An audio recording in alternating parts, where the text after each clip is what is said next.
This will be taken care of by Fringy, our resident Superman expert, who's been watching them since 1842. That's me. Yeah, that's me. I'm the Superman guy. I like Superman so much. He's my favorite DC character. It's not Batman. It's definitely not Batman. No, it's Superman. He's my favorite. So why did you say definitely not Batman? It's I was about to say I for some reason my brain was breaking on like, wait, is that sarcasm? I guess it's sarcasm. You're so sarcastic right, you don't even know if you're sarcastic anymore. This fucking layers of sarcasm. Mm-hmm.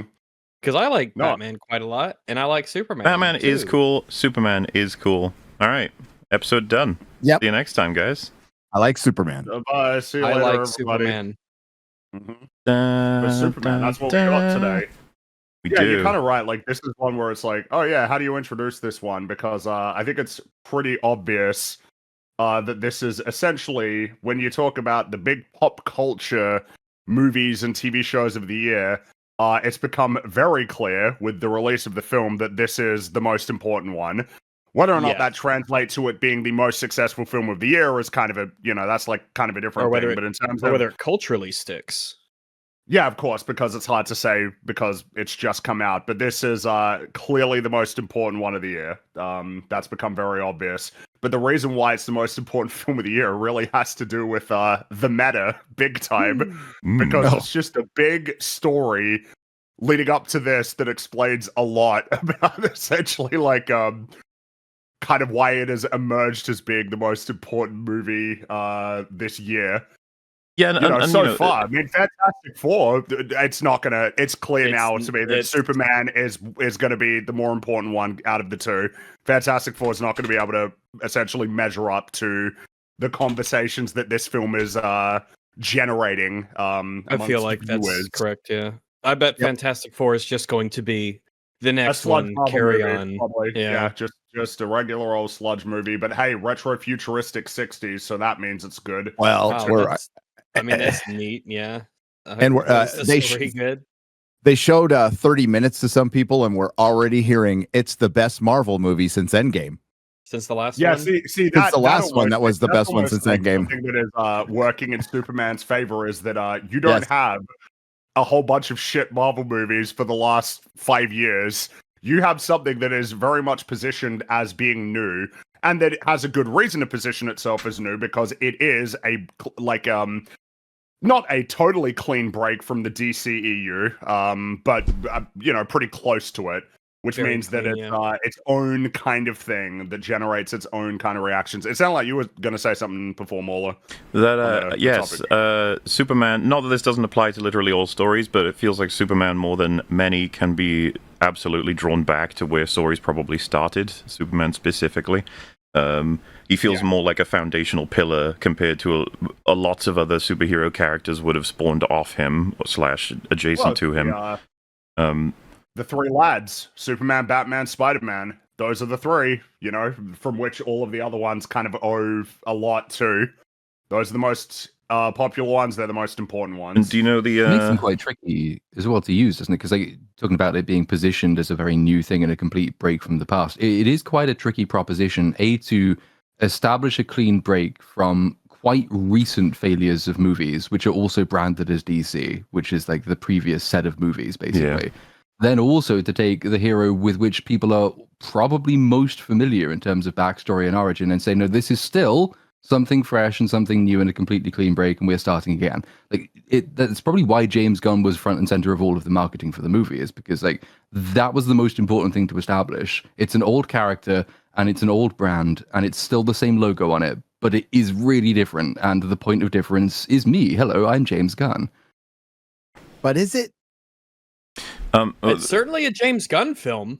Yeah, I mean, okay. I don't want to get too far ahead, but is it different? It's different from Snyder, but is it different from post DCEU Snyder or DCEU after Snyder? Depends in what way you're discussing about it. Different. I suppose that might emerge. Aquaman 2, Shazam 2, Black Adam, Flash.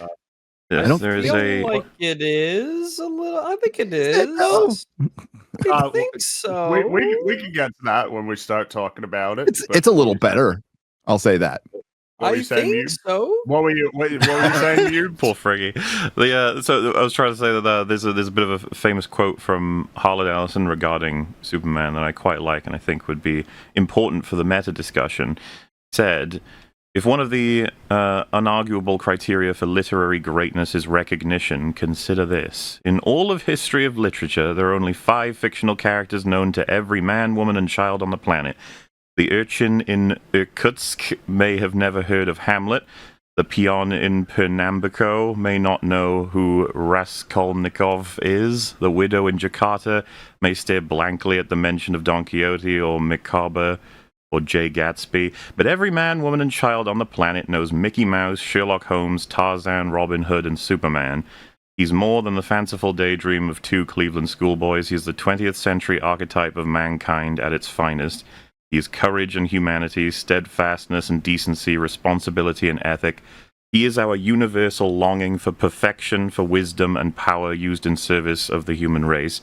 Of all the literary creations of American fiction, Superman, after all these years, born of a, quote, dispensable and disreputable genre, is the only one that seems certain to get posterity's nod, and that is because, simply put, he is our highest aspiration in human form. There is a lot of truth to that.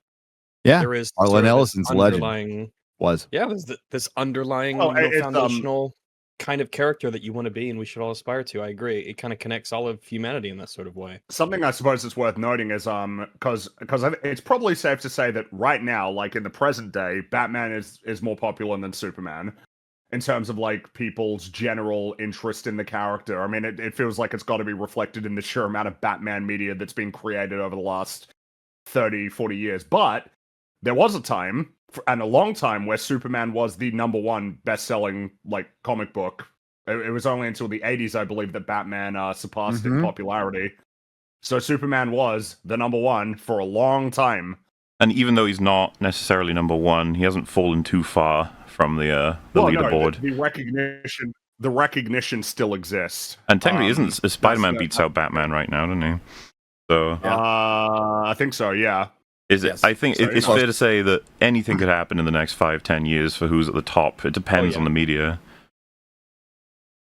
But I suppose the interesting thing is that it feels like it's very difficult for any other superhero to break into the it's tough. The club that Batman, Superman, and Spider-Man belong to. Like even Iron Man, I'm not sure.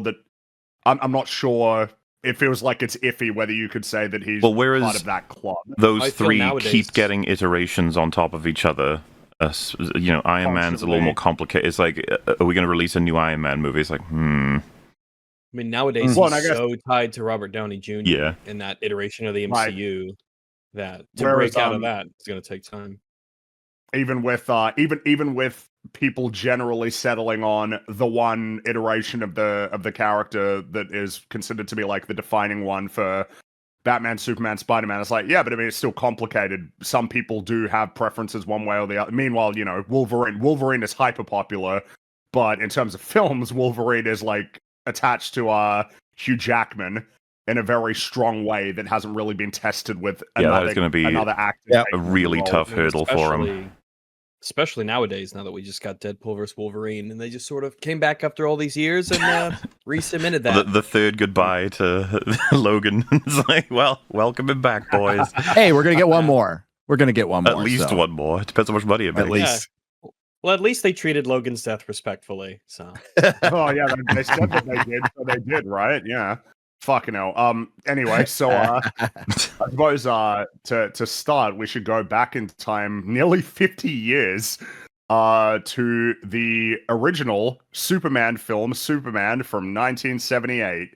Which that's right. 1978 was about 50 years ago. Everybody, it was the 70s that was 50 years ago. The way to think about it is that the original Superman film is closer to the creation of Superman than we are to that film.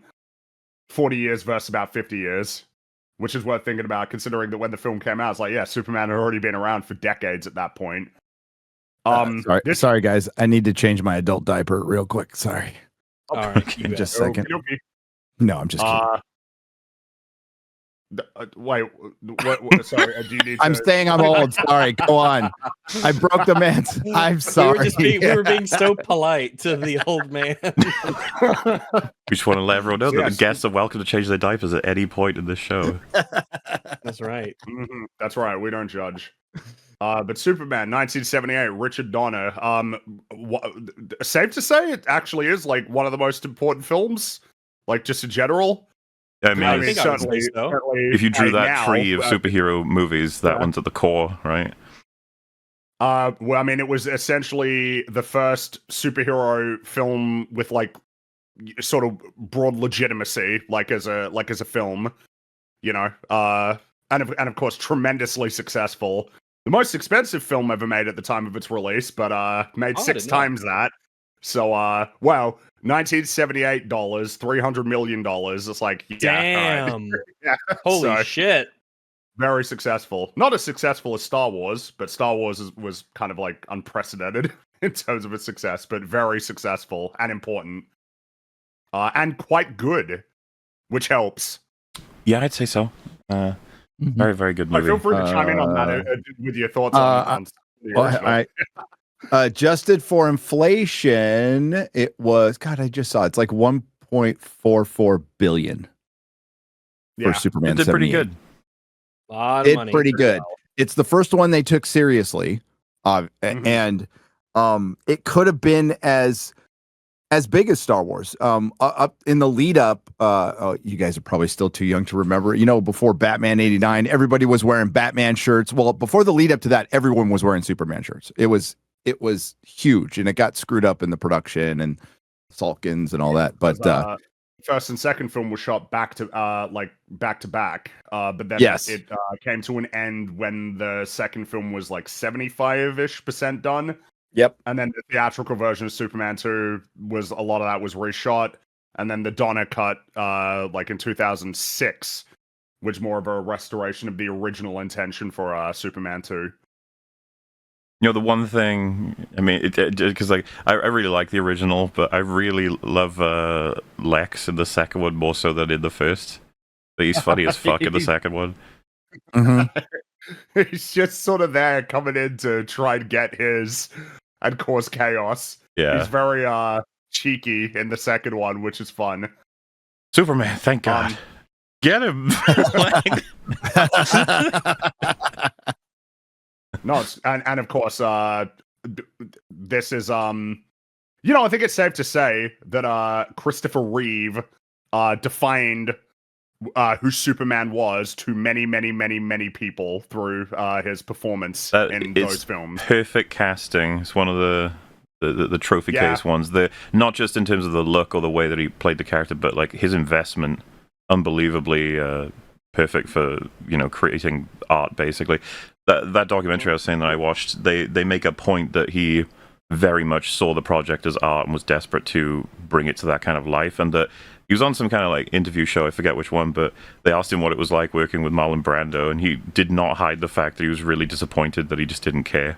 He was like, it was really sad that he just didn't want to be there for anything other than the money. And I was like, oh shit, like that's you'd think a lot of actors would think strategically, like you don't want to say that, but that's how upset he was that it was, if anything, going to do damage, because he didn't really care that much, which is like a famously known sort of thing, especially in the latter parts of his career. But he made a lot of money off of that film. Yeah, he made did. A lot of money.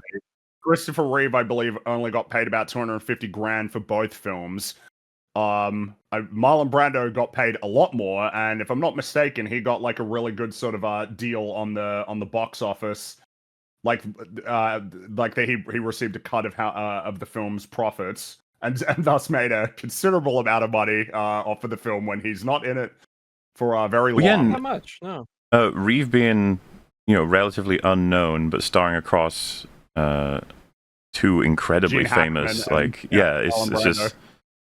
it's such a crazy film to think about, especially with what you were saying about the budget and just its sort of reputation before it even gets started. Christopher Reeve's dad thought he was working on something. He like mistook what the project was when he found out it was a comic book superhero film. He was like, "Oh, that's embarrassing." It's like, oh yeah, well, we'll just wait until you see the results, I suppose. And that's the thing. It's that this was the first one that essentially attained a level of legitimacy as a film. Because before that, it was, I mean, this is like essentially, if you want to point to the first superhero movie, it's this one. There may have been other ones that came out before it, but this is the one that essentially set the stage for what came after. I mean, it's like 10 years later for Tim Burton's Batman to come out. And then another 10 years before Blade sort of kicked off the era of modern superhero movies. But yeah, they are major chapters, the whole set there. Mm-hmm. Yeah, definitely. But you have Superman, then Superman 2, then Superman 3, and then Superman 4, which is one of those sort of notorious bad movies. That's it's one of those notorious bad ones that basically nobody on Earth is going to be saying anything other than, yeah, it was bad. It's just like, oh, well, yeah. I guess because a lot of how production issues with that film. Well, and just being, how could you not directly compare it with the predecessors? And it's just like, oh, what a downgrade. Yep. Yeah, I mean, it was a massive downgrade. It was essentially resulted in Superman movies not existing for a while, but there was a brief Superman eventually came back with the Iron Giant released in the late 90s, which is my favorite Superman movie personally. But then in the same way that Incredibles is your favorite Fantastic Four movie. Mm-hmm. Yeah, no, The Incredibles is just my favorite superhero movie in general. It's pretty good. It's pretty good. That's the number one. Pretty good. But yes, the Iron Giant came out and was awesome, but unfortunately, not many people watched it. We will talk about the Iron Giant one day, don't you worry. We will, yeah. And then in the mid-2000s, Superman returned with Superman Returns, one of the most boring movies I've ever seen in my entire life. Yeah, what a fascinating little thing that I believe that it's going to get to a point where a lot of people don't know it exists at all. Superman Returns. What a weird movie, man, in terms of the choices. Mm-hmm. Superman, the Stalker, primarily throughout most of the film, and then there's so many scenes that are padded to hell and back for a plot line that, broadly speaking, I don't know many Superman fans that are going to be that enticed by it for a return. It's like, oh, it takes you like an hour before the film fucking starts. I have precisely one memory of that movie because I think, and I might even be making it up, it could be a different Superman film. I'm pretty sure it's this Superman film. The only thing I remember is that I went to see it in the cinema when I was young, and they were trying some 3D gimmick, and they gave you those little shitty cardboard glasses with the red and the blue, and the film was so boring that we were just staring at the bottom right corner of the screen for it to say, put on your glasses now, and then you put the glasses on, and it looks shit, and then you go back and you take them off, and it's like, I'm just going to have to wait until the next one, because that's the only thing I'm really engaged with in this movie. It's so boring. Like it's one of the lamest, most boring movies I've ever seen. I might just be saying that because I watched it yesterday. You did, huh? Well, hey, Fringy, there's similarities between James Gunn's Superman and Bryan Singer. DC poached a Marvel guy who had just done just coming off of X-Men 2, and instead of doing X3, he went to Superman. There was a ton of hype around it. Both directors had some accusations. We don't know if they're true or not, but that's what happened. And where's Bryan Singer now? Not directing. That's Israel, is it? But he's in Israel right now. Probably a really safe country to be in at this moment. But yeah, when that came out, I was at the Comic-Con panel for that. And David Goyer was announcing it, and he was just off of writing with Nolan for Batman, and they were hyping this thing up like it was going to be. Donner was there. It was crazy, and I don't want to get too far ahead, but there's still a memorable moment in that movie that I like. That everybody talks about is the airplane scene. It was where he's saving a bunch of. Now we can get into the details that they probably would have been all mashed into jelly, but it's a memorable scene. It's also a Superman movie where Superman didn't talk very much. He didn't have a lot of dialogue. No, he just kind of sat there. Which is not even unusual for like Henry Cavill's Superman didn't have many lines in Batman v Superman. Really, that's like a shockingly low amount. Someone's talking about he only had like what was it? 43 lines. 43 lines. That's how many lines he had. All of them, all the move, everyone. That's crazy. Yeah, he doesn't have a lot in Justice League either. You know, it's because of course we could spend a good amount of time talking about what makes the Superman 1978 a really good film, but I mean a really important part of it is the focus and emphasis on the leading character of the film. You know, it's an important thing, getting to know who Superman is, why he does what he does, how he maneuvers through the world, because obviously one of the most notable aspects of Christopher Reeve's performance is how clearly he distinguishes Superman from Clark Kent as a persona. Oh yeah. It's kind of wonderful watching him sink into that role and the transitions between the two, and how subtle but simultaneously stark the contrast can be when he slips in and out of the persona. It's quite remarkable and he makes it very believable that people don't know that Clark Kent is Superman when you see them.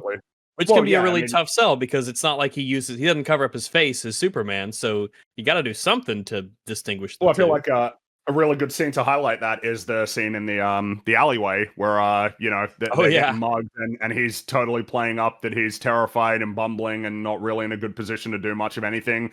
And of course, he has to maneuver between actually being a hero and saving Lois, and still playing Clark as actually standing between her and the robber, catching the bullet, pretending that he fainted to make it seem like, oh yeah, damn, I'm pretty silly, and then just that little smirk when he reveals that he's got the bullet, he caught it in his hand, and then just sort of drops it down. It's like, it's great. I love that, kind of writing. I don't even know if you call it choreography or something, but just this overt and explicit reference to all this cowardice and fear, but he's putting himself between her and the bullet the whole time. It's like, it's so obvious in terms of what's happening, but it's just not enough to give it away. Yep. And I suppose that's the thing, is that with subsequent Superman films, we weren't very interested in playing up that contrast as evidenced by Man of Steel. Well, you don't get Clark Kent until the last 2 seconds of the film anyway, so that's right. Man of Steel obviously kicks off the new and cringe era for Superman. Wow. Cringe era. Does. It fucking does. The cringe era. Now, of course, those of you, you might, because a lot of people fight over Man of Steel. We don't fight here over it. We all agree. We all agree on this one. It is fucking awful. It's terrible. It's really, really bad. You can speak for me, you, Rags, and possibly Platoon. I don't actually know fully what his Man of Steel is. No, you can. I think Gary is a bit more positive on it than we are. I'm a little more positive on it. Yep. I am. What do you think of the line Krypton had its chance? There's a lot of stuff I don't like in it. Oh my goodness. But I suppose the thing is that they're really, in many ways, obviously looking back retrospectively, it's kind of like, oh wow, we're off to a fucking horrible start really from the get-go. But I mean, there was a lot of stuff working in this film's favor. I mean, first of all, it had a tremendous budget behind it. Of course, but Snyder was directing. It's like, yeah, but like Christopher Nolan was like a producer on that movie. Hans Zimmer doing the score. Well, yeah, and he had a really good cinematographer. He had a team, Yep. But that script, man. Oof, that script. And also just the a lot of third creative act. decisions. The third act, yeah. Did we need dark, broody, edgy? Do we need Superman flying through Zod's ship and then the ship crashing through multiple buildings as it lands in Metropolis? It's crazy how Man of Steel is like a seriously important film for film in terms of bringing to the conversation, like, you can't do this. You cannot have a good hero just crash shit through a city. You can't do that. It's wrong. He's like, you fucked up the whole movie. You have to have the scene where they evacuate the city of 36 million people in 5 minutes before the fight scene happens. It's very, and you have to at least show that you care about that. Remember, even Snyder started doing that, in his future movies. Downtown Metropolis is when they empty. fight Doomsday. It's nighttime. Oh wait, the port of Gotham. It's abandoned. Do not worry. The area you are in is empty. The island is uninhabited. Yeah, it's fine. Mm-hmm. And of course it is kind of noteworthy because I mean obviously Avengers came out the year before and Avengers has a battle taking place in New York, but they actually try to account for the superheroes trying to save people. Yeah, civilians get hurt. It's part of the entire operation. At the end, it's shown that lots of people were saved, injured, and people saw what happened. I remember that about the because Age of Ultron's got loads of issues, but the Iron Man Hulk fight. In post, it shows all the damage that was done, all the people that were hurt, and the resulting sort of Hulk's reputation is going to sink as a result. He's making an effort throughout the whole thing to try and get Hulk out of the city. Yeah, and it's not. Meanwhile, I think too many creators see it as like an annoying thing that they have to account for. While I feel like that scene makes it's almost like fun. Horror. Like Iron Man having to juggle the giant raging monster versus the the people he keeps having, and it costs him his suit constantly throughout the fight to keep doing that. It's really good shit. But it's also it's important as well because it allows superheroes, even when they're suited up or in their like Superman forms, it allows them to remain kind of interesting characters with morality and with conflict and with trade-offs that they have to weigh up in the middle of a fight. A lot of the problem with I think later Superman films in particular is that they seem to think, well, okay, the people only really want to see Superman. Clark Kent is not very interesting. The character side of it isn't very interesting. But as soon as you have a Superman level character on the screen, your options become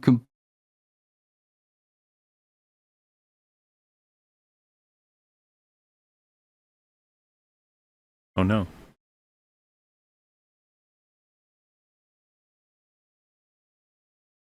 Hello? I'm alone. Why am I alone? Hear us? Mahler, can you not hear us? Apparently I am now back. Hi. Oh, yeah, what? Hi. Yeah. What's weird Hey, is what's up? Hello. It's like I couldn't hear any of you guys, but apparently everything was fine on the stream, so I don't know how that works. Yeah, we could hear everything fine. Okay. Well, Carry on, Platoon. Well, yeah, so just to pick up, like, when you have a Superman character or even an Iron Man character, they are so powerful that it can be difficult to do things with. You have to bring in the human element to make them interesting, but studio notes or directors hired by studios don't seem to think that that's very important a lot of the time. And that's particularly bad for Superman because he is so powerful, more so than Iron Man is even, that unless you're going to present him with really difficult choices or make him aware that he has to stop casualties, then there's no real stakes or tension in any of the fights he's involved with, which was certainly the case in say, BVS and I think Man of Steel as well, because he's not trying to save people, but he can't lose the fight. So why am I supposed to be interested in anything that's going on? That's like an interesting point to raise, considering that this was a problem that, again, Richard Donner solved in Superman 2 when he has to deal with Zod and his crew. That is like the main problem he has to deal with, is that they start to realize that Superman's vulnerability is the civilians in Metropolis. Yeah. He will go out of his way to save them, so they start to exploit that, it's so many of the problems that arose with like later Superman stories were just already figured out, like with the first movie. It's actually insane. Like that was how the video game was, even the infamous video game, wasn't it? Is like it was never about you dying. It was about like having to do things before civilians get hurt. That's sort of the health bar, so to speak, of it. Yeah, a couple of games try to use that sort of thing because you still want to entertain playing as all-powerful creatures or whatever, but like you got to find a way to around it. Because another example of what Fringy just said, as far as I was concerned, is upon rewatching the '78 movie, it's like it's so cleanly done that Jor-El and Pa Kent are both big influences on Clark's life, and they have one of them arguing you should be a part of humanity, you should help humanity, but don't direct them and steer them to the extent that you completely change what future they're intended to have. Stay out of a lot of human affairs, but do what you can. Meanwhile, the other one is like, no, you should be involved. You probably should change things for the better because you have the potential to do so. It is some core responsibility sort of stuff. And both of them have an interesting point to make, and that, both of them are respected by the film, but one of their points of view is going to be the one that he's going to go forward with. It's like a really simple, interesting pointed conflict.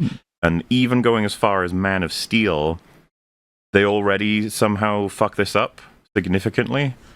Like it's famous, that film, and we've talked about it again and again. And people are talking about it to this day on Twitter right now, thanks to the new movie coming out. What was I supposed to do? Let the kids die? And he says maybe, which still people are trying to defend it. If the scene taken in full, if you had changed his maybe to no and kept everything the same, I think the scene works. The fact that he said maybe destroys the whole thing. Because he talks about, because if you're going to do this, you both points of view need to be valid. They need to have equivalent weight behind them. You have to be, because you're supposed to be involved in that moral dilemma, and you're supposed to be unsure about which way the character will ultimately choose to go. That only really works if he could realistically go in either direction, because they are both strong arguments. If the argument is, you could be Space Hitler versus you could be Nice Man, then obviously I don't know what you're talking about, because that was never a choice in any of these films that we're talking about currently. Hypothetical scenario that I brought up. I'm not absolutely. Because with the what he explains, right? The whole, if you do save people, if you do let the world know you exist, it's gonna have unforeseen or potentially seen horrifying consequences, which is totally a valid point to bring up. However, it should not be packaged with the notion that therefore you should let kids die. It's Superman.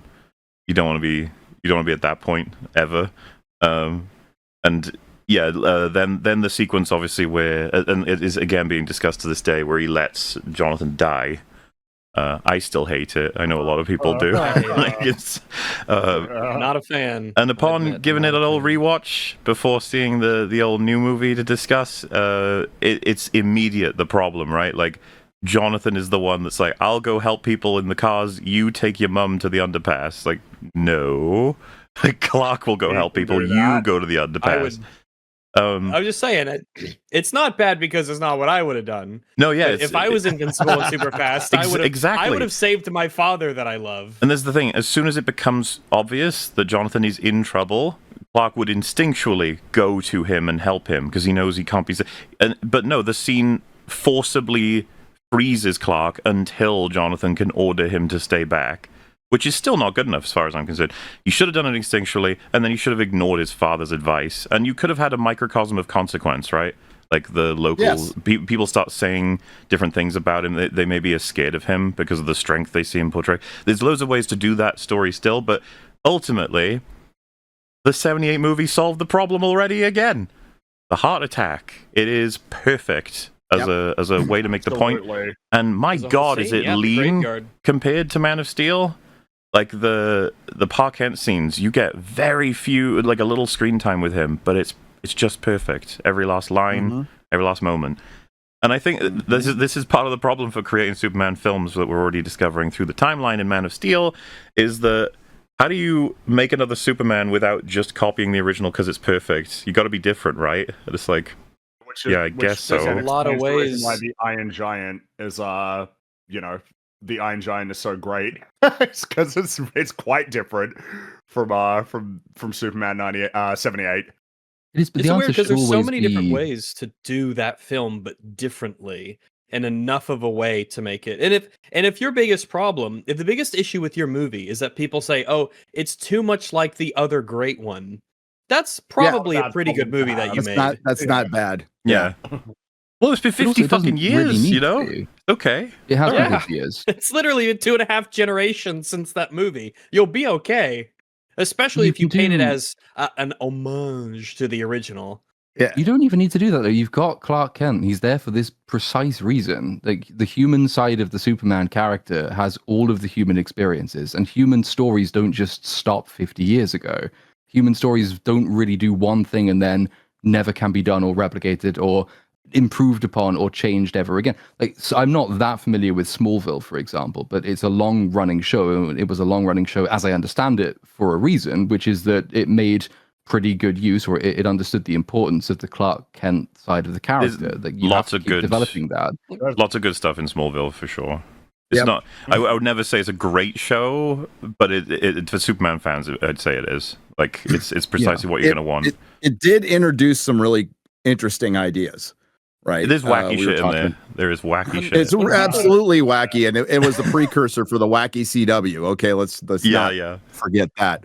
But it was still a time where they had some reverence for the character, and it tried to be earnest. And we talked about it last night with Zod, not Zod. Sorry, I think of Terrence Stamp with Jor-El, the AI Jor-El, which they use a little.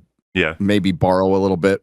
And James Gunn Superman starts out like not sounding like that good of a guy, right? But it kind of comes around that he's just trying to prepare him. And they do an episode where young Jor-El actually travels to Earth and goes. That's how he chose the destination. That was pretty good. If you allow that to breathe, and you could do that in a series.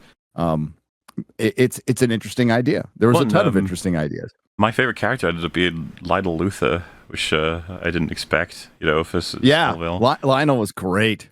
John Glover, right? Yeah, John Glover. Is he still around? I hope so. I don't know if he died. Yeah, he's still around. Yeah, he is. That show went for 10 years, man. It did indeed. Yeah, I watched all the seasons. Wow. He was like 50 when he became Superman. He was 50. So there you go. No, that was a long running show. God damn. I mean, of course, there have been a lot of because there was Lois and Clark, the 90s one. There's the Superman animated Louisiana Purchase. Well. That's right. But I mean, in the movie side, it's like, the luck hasn't been so good. Man of Steel was successful enough though to justify a sequel, as well as a universe. The creation of the DCEU, because of course Man of Steel released the year after Avengers. The Dark Knight Rises had just come out, so that trilogy had come to an end. And it was kind of emerging like, oh shit, it's probably worth actually creating a cinematic universe. And of course, it's particularly embarrassing considering that Warner Brothers has owned DC for a long time.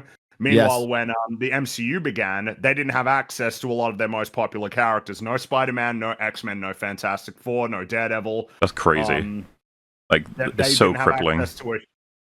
And yet they managed to make something out of it. Meanwhile, DC has been in a position, and if I'm not mistaken, wasn't George Miller at some point meant to be creating a Justice League film? He had cast it. Man, imagine there's pictures of out there of the cast. Yeah, that would have been crazy. Alternate timeline.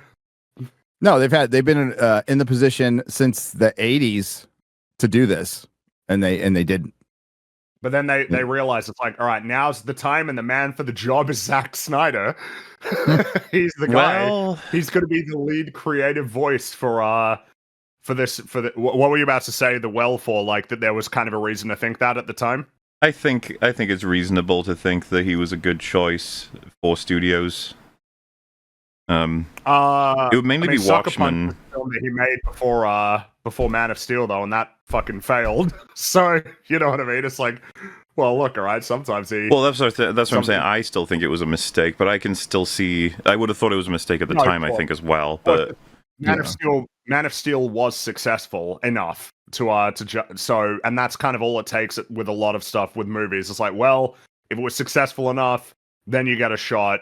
I mean, hell, sometimes you don't even have to make a successful movie, and you can still get more stuff afterward. Yeah, but the reasoning is like this broader reasoning as well. Like if you're trying to start up your own superhero franchise, extended universe, many years into the MCU, after the MCU has kind of monopolized that market, what you need to do from a studio's perspective is to make it visually distinct and tonally distinct. You need to make it quite obviously not part of the same thing, because otherwise, how will people notice what you're doing? And I think it's kind of fair for them to have assumed at the time that Zack Snyder's general tone and his style of filmmaking is different than what Marvel has been giving us for many years at this point. If we want to make it very distinctive, we've chosen someone who's not going to do what Marvel has done. Whatever else can be said of it, people will know that it is DC, not Marvel, and that it is Snyder, not anybody else.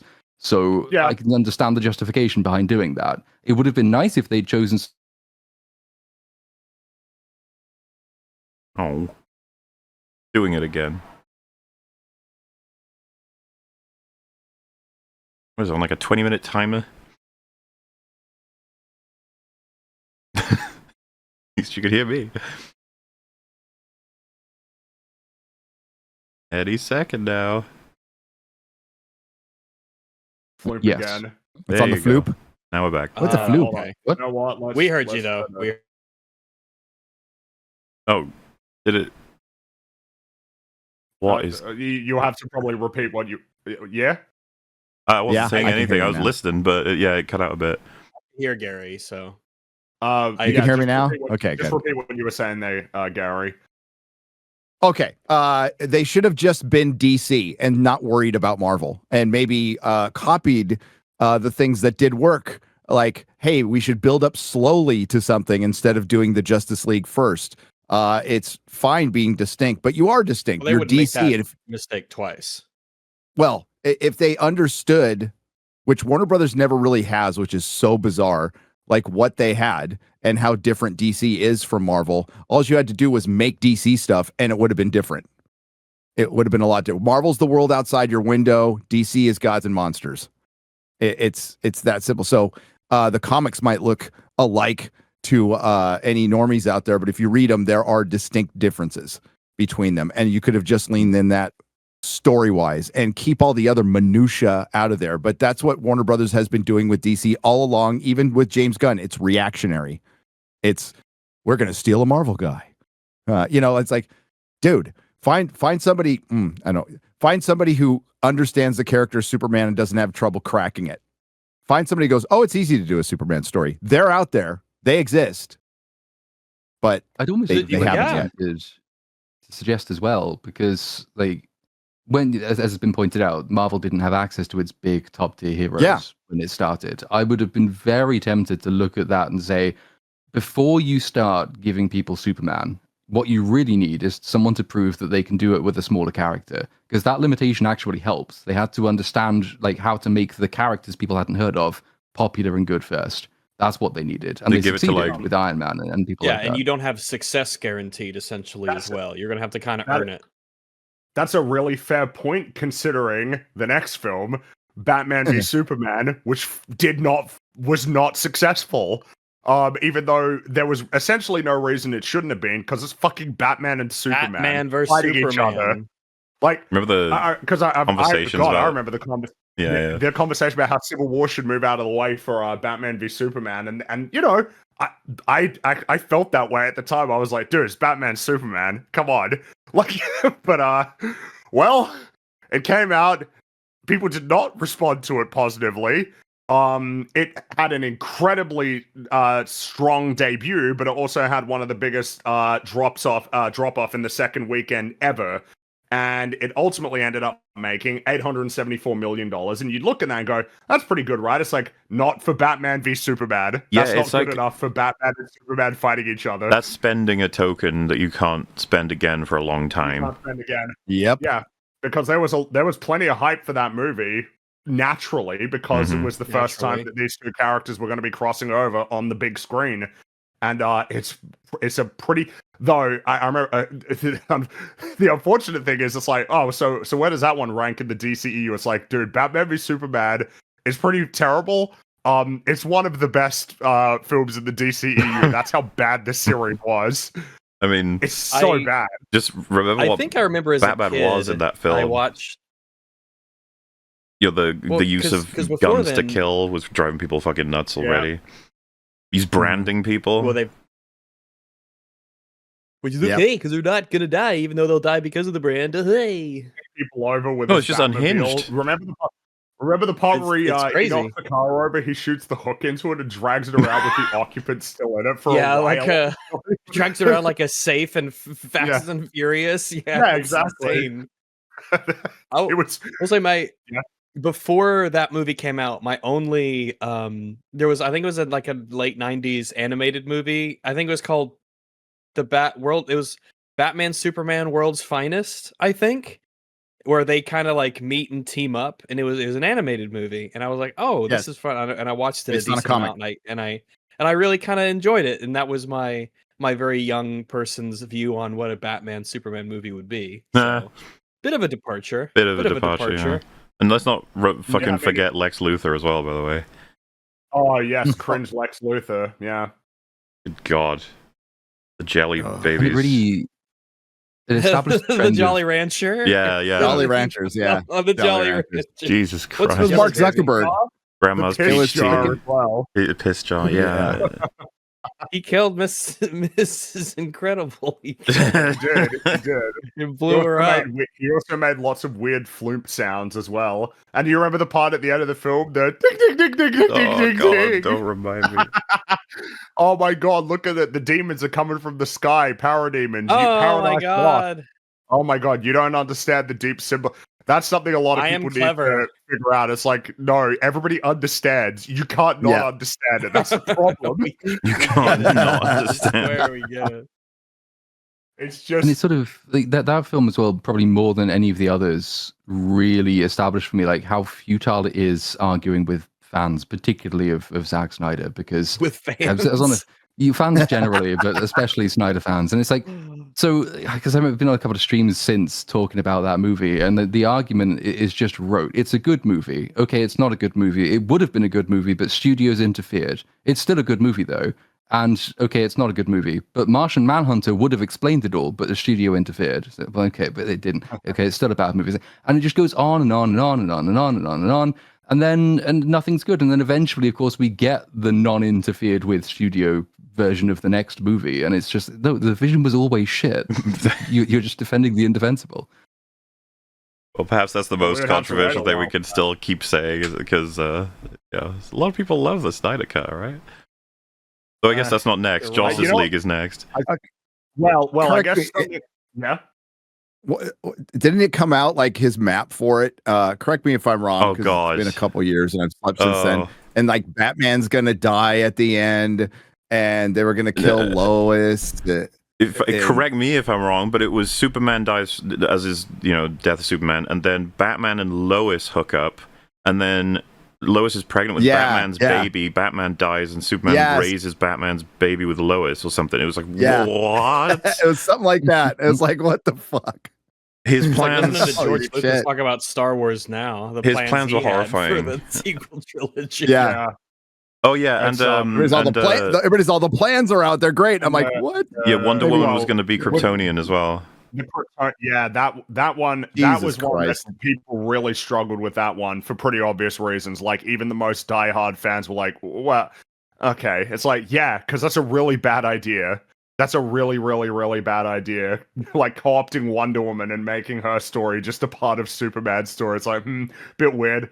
But I mean, I suppose the next thing is Justice League. But something that's worth noting is there is a trend that kind of happened in the DCEU where it probably would have ended quicker if not for one film being inexplicably successful and encouraging them to continue with the series. Wonder Woman. That was Wonder Woman. Yes, Wonder Woman was very successful and well received. People like that film. We don't like that film, but people like that film. Yeah, people really like that film to this day. And then Justice League comes out and is a massive because Batman v Superman was not successful, but like Justice League was a bomb. That was an actual box office bomb. I think it made like $600 million and it had like a $300 million budget. I still remember when it came out. It was like iconic for bad movie at that point. It was just everyone agreed. It's like that was a horrible fucking movie. Awful. And of course, that kind of derailed the shit out of everything. I suppose the relevant part for the conversation was that Snyder was directing the film. He dropped out of the film because of a personal tragedy, and then Joss Whedon came on and reshot a bunch of stuff, and there was something to do with that after Justice League. After the film that was named after him, that he would then get to make some DC stuff. Because he didn't want to do Marvel stuff anymore after Age of Ultron.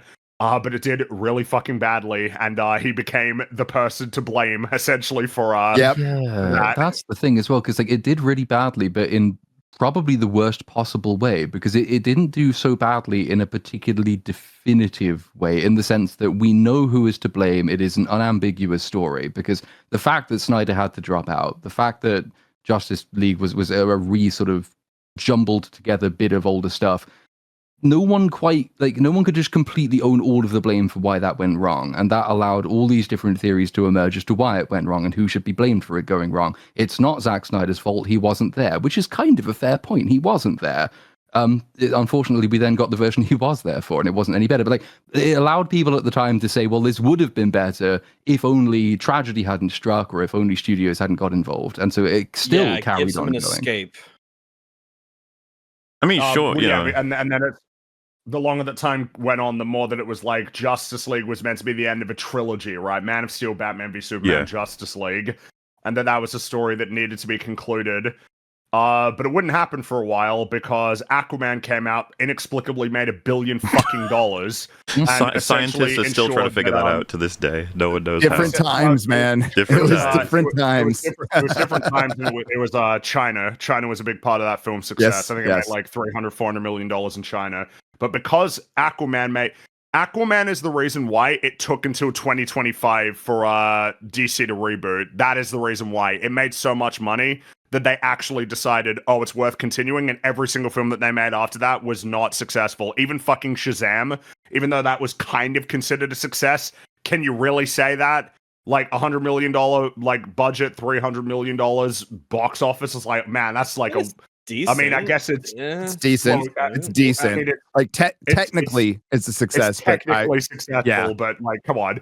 But it was because people were saying, "Oh, it's fun, it's good," and they were saying the same about Aquaman, even though both those films suck like really that's hard. The kind of it's the kind of result that's okay if it builds up a lot of respect and sort of like quote unquote tenure for the brand. But like neither film was considered actually like people were saying Shazam was good. Aquaman was more like it's fun. It's like because people kept saying it's fun. They didn't say it was good. It's a giant cartoon. That doesn't make it good. Really bad.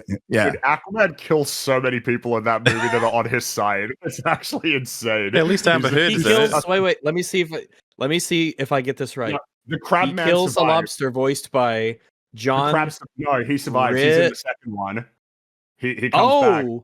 Oh, yes. That's right. He does come back. He just kills all of his countrymen. Movie. That's right. Yes, he right. killed his countrymen.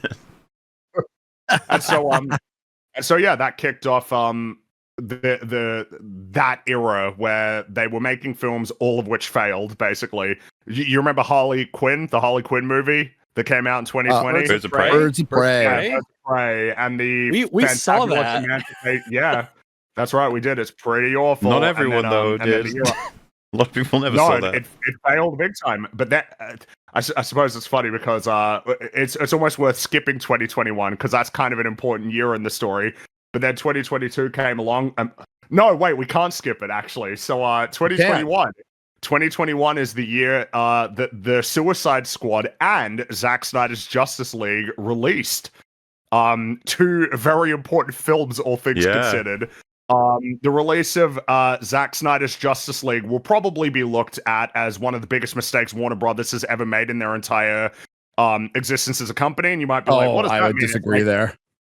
I would disagree there. This is the reason why they will never let it go, ever. They will never, ever, ever stop because of that. They gave in and they released it. And now the viewers that, with a sufficient amount of pressure across all time, you can get the Snyderverse back. Release the haircut. And that too. That's going to be something that sort of hounds at them forever. Yeah, it was a big mistake as far as I'm concerned. Yeah, in a pragmatic sense, they would have galvanized an entire passionate audience to despise them for a very long time as a result of having given them some push, like some give, and then cutting it off. Because of the success of Wonder Woman, which was the first real Wonder Woman movie. It was a female-led superhero. It was a different time. There was, I guess, some kind of earnestness in it. The fact that it made so much money is kind of crazy.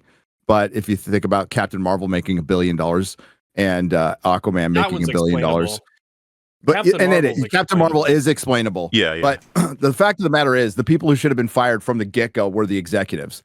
They did throw Joss Whedon's not an innocent party in this. I like some of his work, but I'm not like gonna back up that he's not an asshole once in a while. Don't think he should be canceled for it. But they threw him under the bus and the whole Ray Fisher thing that was going on. And then the Buffy stuff came on. Zack Snyder's daughter committed suicide. And you would think that the executives could delay their movie a year. That's probably all they had to do was delay their movie a year. But instead they forged ahead without him, making it look like it was an excuse to get rid of him at that point, which an argument could be made that that's what they were trying to do, and they used a family tragedy to do it because that is Hollywood, baby. But yeah, every executive should have been fired at that point. Like every single one of them.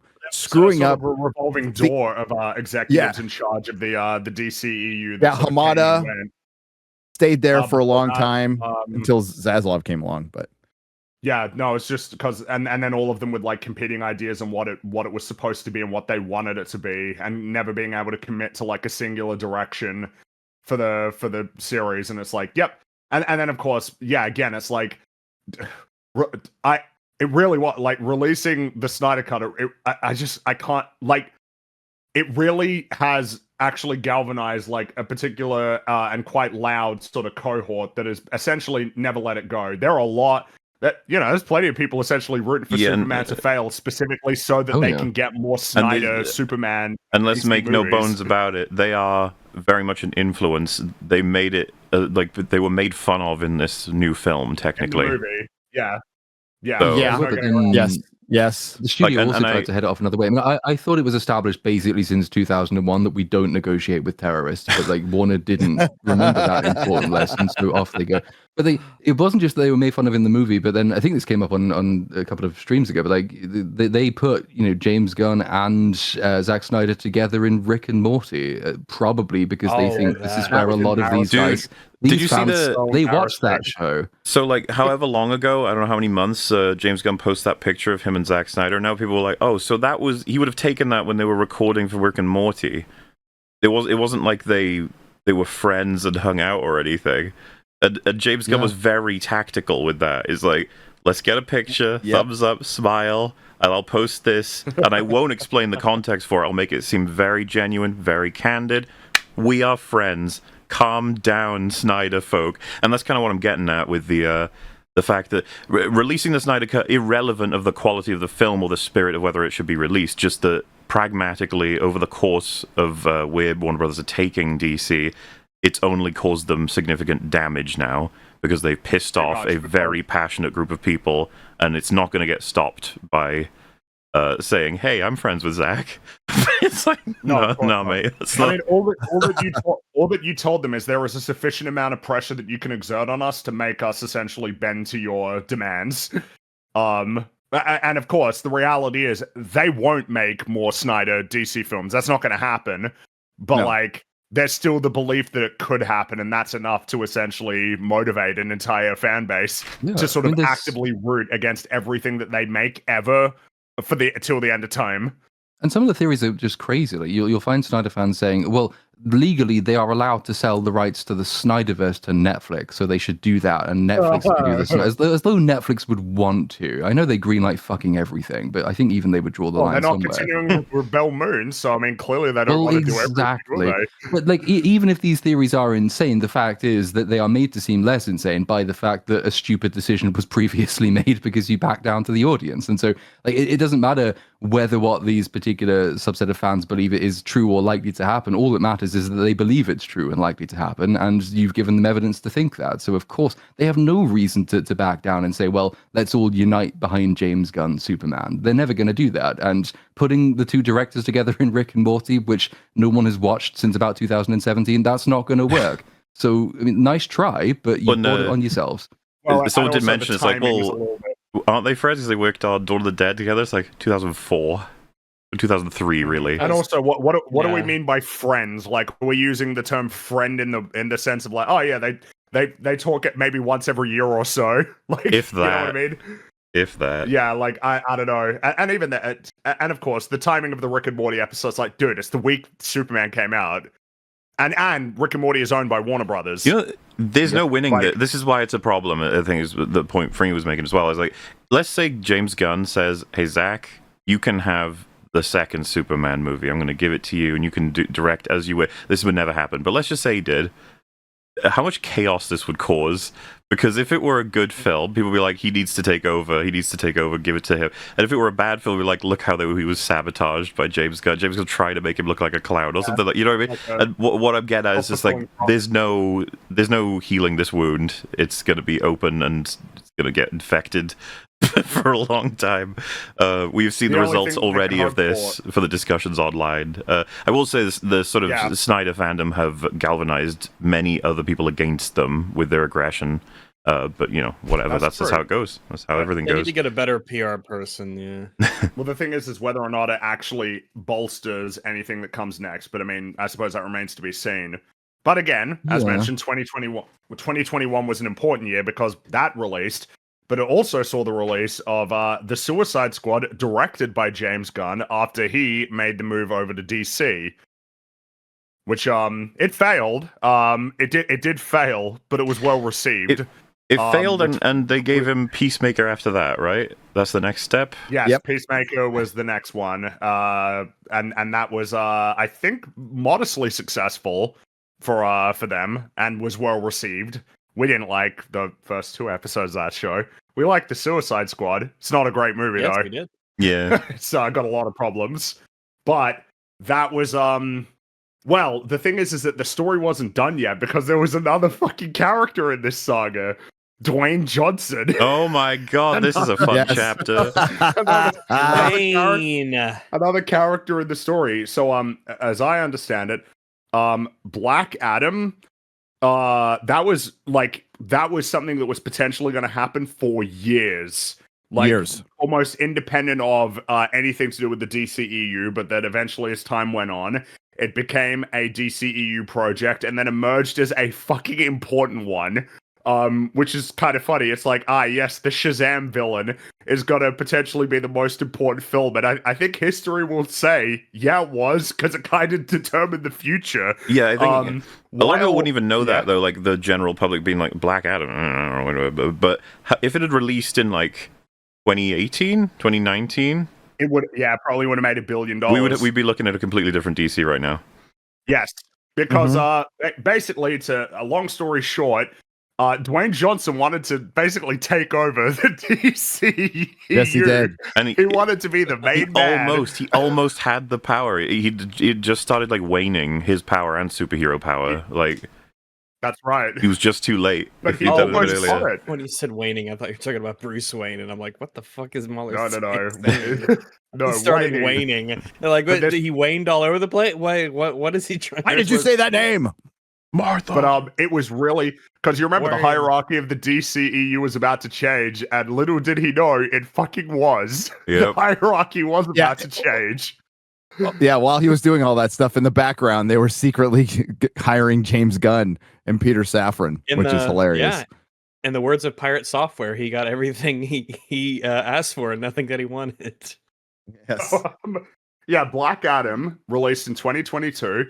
And it did not make its money back. It was a failure. It wasn't as spectacular a failure as the DC films to come after it in 2023, but it was a big failure. And like a month later, we had the reboot, essentially. DC Studios, James Gunn, Peter Safran.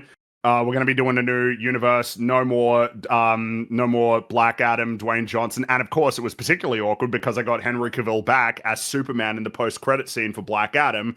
And then like a month later, like, nah, he's fired. That, which I will say probably didn't help in terms of the again the Snyder fan base galvanizing them against you. Whereas it's hard to be a Marvel fan because all the films suck, it's hard to be a DC fan because all the continuity is not even promised. You don't know what the fuck is even happening. Whether or not the films suck, you can't even know if they're going to carry on. You're just like, well, that could be that. Yep. And then that was the end of that era, and they were going to be rebooting the DCU, but they had 4 more movies that they still needed to release. Oh my God. One of them they really needed to convince people was really good. Because there was Shazam, which basically was a meme as soon as it came out. Everybody was shitting on it. What's his name? I think what we were talking about it last week, right? Crashing out is I feel like we were the only people on the internet who fucking watched that movie at this point. Pretty much. Nobody else remembers it. Nobody. It was just, but taste the rainbow. They did not taste the rainbow. Yeah. All of the hopes and dreams were Rachel in the Zegler. black. She was in it. She was in that Rachel movie. Zegler was in Shazam. Her power was insanity. She could like edit the world. Yeah. Foreshadowing. But wasn't it also Wonder Woman's Gal Gadot's last appearance? as well. Yes. Oh, yeah. That's something it was. I totally forgot to mention it. Wonder Woman 1984. Wonder Woman 84. How could you forget to mention iconic? Wonder Woman 84. Wonder Woman 1984 is one of those rare cases where like actually everybody does accept that it's like one of the worst movies like ever made. I would say a lot of DC films, a lot of Marvel films escape that fate when they deserve it, but Wonder Woman didn't. I would say it's one of so Patty Jenkins' Wonder Woman 84 is in the same like trophy case as Rian Johnson's Knives Out. Sorry, not Knives Out, Glass Onion. I would pick, and Zack Snyder's Rebel Moon, probably 1 and 2 put together. It's when you get full control, you get all the money, and you made that. Like what the fuck? Basically, remember? Yeah. Oh, sorry. I was going to say, Mahler, remember our conversation when that came out? Because it had just, we just had a hyper political year. COVID was going on, and this shitty movie comes out. We're like, thank God. Thank God. Thank God.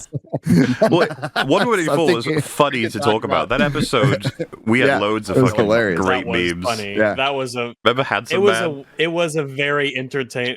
Oh, Handsome Man and the rape and all that. Yeah, the DLC was like fucking up everyone's faces. Chris Pine, yeah. That was give me the stone.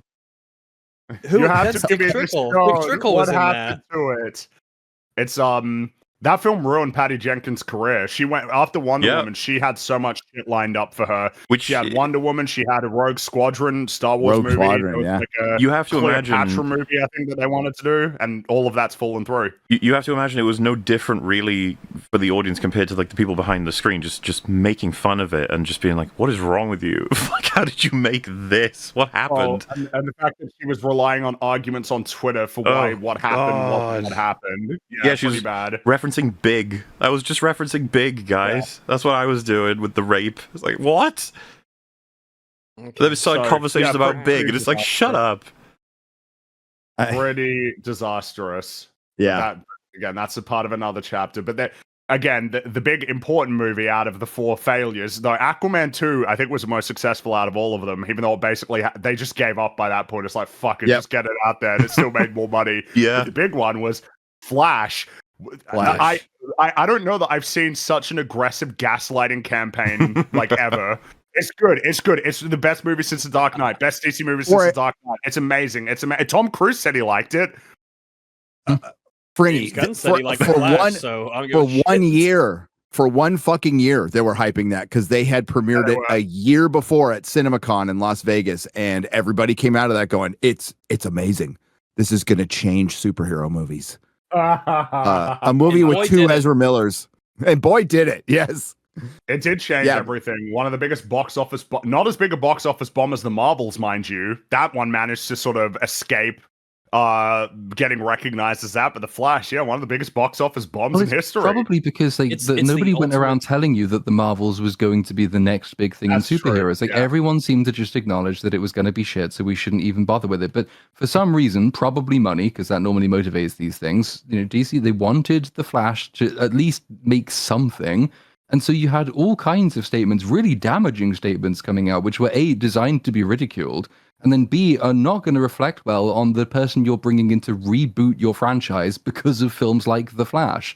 If James Gunn comes in and says, "Oh, The Flash is excellent," and then maybe there's a possibility Ezra, what the fuck his name is, will come back, the Mad Goose Wizard. He'll be back for the Flash, maybe, possibly. We're not getting rid of him. Maybe we are, but we're not going to tell you that. Just like, why would you do this? You are dragging out your death spiral for a really, really long time, and you're involving the next guy in the process. Because why should then anyone pay any attention to anything James Gunn says about anything if he says The Flash is great? He did. Mm-hmm. He did. Big mistake, big bad thing, gets used against him a lot, and it should, because he sold out. He sold out his integrity. He did. He lied for an entire year. Platoon just mentioned it, that he strung on other actors, Ben Affleck, Henry Cavill, Gal Gadot, and he was never going to rehire them. But then he brings back some people, it was just a year of James Gunn's lies. But now we can believe him. Pretty awkward, but that's the end. The very unceremonious death of the DCEU. And wait, wasn't there a Blue Beetle in there somewhere? There was Blue Beetle. Oh, let's talk about it. He'll be back apparently. That character. Yeah, he's coming back too. No, well, No. apparently he'll be getting an animated television series, I believe, is potentially. But again, this seems like it exists in the same nebulous world as The Authority and these other projects that have been said will happen, and who fucking knows if they will. Because that's the era that we're in now. We're in the era of the DC universe, which already has a lot of parallels with the DCEU of a bunch of projects that have been announced, some of which are almost certainly never going to happen. Bit of a problem compared to Marvel, where when they announce Blade is notable. Blade is like a noteworthy disaster. Compared to like in the DC universe, there were like multiple Aquaman spin-offs planned for the DCEU for reference. You know what I mean? It's like it was just a mess. But that's okay. Still, new era, new chapter. The first installment in the DC universe. This is the first installment. Is Creature Commandos. That's an interesting tactical decision. Mm-hmm. I watched the first 2 episodes. I didn't like it very much. I don't even know who the Creature Commandos are. Is it like Hyena and Penguin and well, Weasel is part of the gang. Weasel. Okay. And General Flag. He's a creature with a K. Is what he is. And it's apparently some people liked it. I didn't really like it, and I didn't finish it. So it doesn't even really matter because they've kind of made it clear that the actual first installment is Superman, which I suppose brings us to the topic of discussion for this episode. I suppose to have our history out of the way. We know where we stand. I think that was a good idea to do that because there's a lot of DC history, and like I was talking about with some of these movies people brought up.